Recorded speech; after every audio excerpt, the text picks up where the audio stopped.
Congress is back in session this week. What can they do about it? Lawmakers are gearing up for what could be a months-long debate over how to address the debt ceiling. Democrats claim they will not negotiate. The White House says there will be no negotiation. You will raise the debt limit, and that is the end of the story. I spoke with House Majority Leader Steve Scalise about this yesterday on Sunday Morning Futures. If you look for the last 2 years, Joe Biden has gone on a spending spree the likes our country has never seen before. A drunken sailor is what has not to be associated with the level of spending you've seen out of Washington. And so what happened is the credit cards are maxed out. That's basically how you hit the debt ceiling. It's the ability to print more money, and that expires when you hit the debt ceiling. You can't just keep increasing the debt limit and let President Biden keep spending like he's done. That's just not it's not attainable for the future generations. Our country can't handle that. So we've got to get control over spending. Yes. Joining me right now is Pennsylvania Congressman, member of the House Financial Services and Small Business Committees, Dan Meuser. Congressman, it's great to see you. Thanks very much for being here this morning. You're on financial services. No doubt this is the issue of the day. What will you and your colleagues do about it? Well, great to be with you as well, Maria. Well, you know what? Very much the mainstream media and the Democrats have made it the issue of the day. Look, they overspent wildly. This $3.4 trillion debt ceiling that was hit is above and beyond our federal revenues, which, by the way, are way up over 10%. So the tax cuts and everything else that were done in the past have worked. And so where we are at this point is that we have to now raise the debt ceiling again. Meanwhile, the Democrats, almost on a completely partisan basis, are the ones that cause these excesses. And all we're stating along the way is, OK, fine. You exceeded your credit card limit by trillions, by a lot. We are going to pay those debts. The American taxpayer is liable for those on behalf of the Democrats in Congress. However, we're not going to do it to them again. We're either going to take your credit card away, or we're simply going to put a hard limit on it moving forward. What is so irrational or problematic about that? That sounds very responsible to me. And yet the Democrats, the Biden administration, the mainstream media make it out as if we're trying to do something detrimental, when meanwhile it's quite responsible.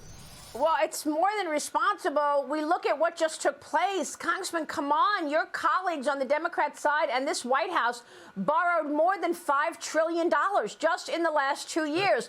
That is why we have inflation at 40-year highs. That is why we are on the precipice of a recession right now. But how do you come up with the ways to curb spending? I mean, defense spending, is it off the table? The entitlements, are they off the table? The Congressional Budget Office finds that Social Security's major trust fund will be tapped out by 2033. So where are the cuts? Well, you're right. We need solutions, because the spending, this excessive, wild, wasteful spending, is the root of many evils, many of you just described. Interest rates, they're crushing retirement accounts. They're the main reason for workforce shortages that exist. Housing's going up because interest rates are going up. So it's the root of many evils, and people need to understand that. So, yes, we need solutions, and certainly everything's on the table. The more the government spends, the more the government wastes. So there's areas everywhere to save, to create efficiencies, and to do things better. Now, on the same note, entitlements, look, people paid into Social Security, 6.2%, matched by their employer, 6.2%. Social Security is not off the table. Social Security is to be saved, and people earned it and they deserve it. Everything else, look, even Medicare. Medicare is not going anywhere. It's very important. But can we bring efficiency to it? Of course we can. Defense spending, can we bring efficiency to it? Sure. Do we live in a very dangerous world at this present time? We sure do. So we've got to have the strongest national security and defense in the world. Can we do both? We need to be smart enough to do both. So, but the primarily discretionary spending, Maria, the Democrats raised it by 12% this past budget, and that's an outrage. Well, that's right. That is an outrage, and it should be an outrage for everybody who's paying, for a dozen eggs, that's up 60% year over year. Okay, bread and cheese up in the double digits year over year. That's why we're dealing with this inflation.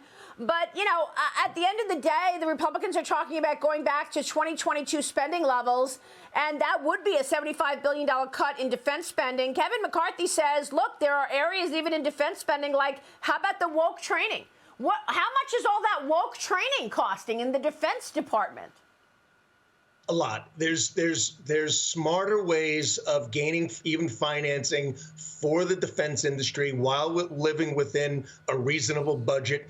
All of these things need to be explored. And Speaker McCarthy is absolutely right. There's all kinds of new provisions and new plans taking place in the military that are not about our national defense or our national security. So it needs to be analyzed. We now are in charge of Mike Rogers in charge of Armed Service Committee. I think you'll see some solutions there. All right, we'll be watching. Congressman, it's always a pleasure. Thanks very much for being here. Thank you, Maria, as always. Congratulations on the financial services assignment, Dan Meuser.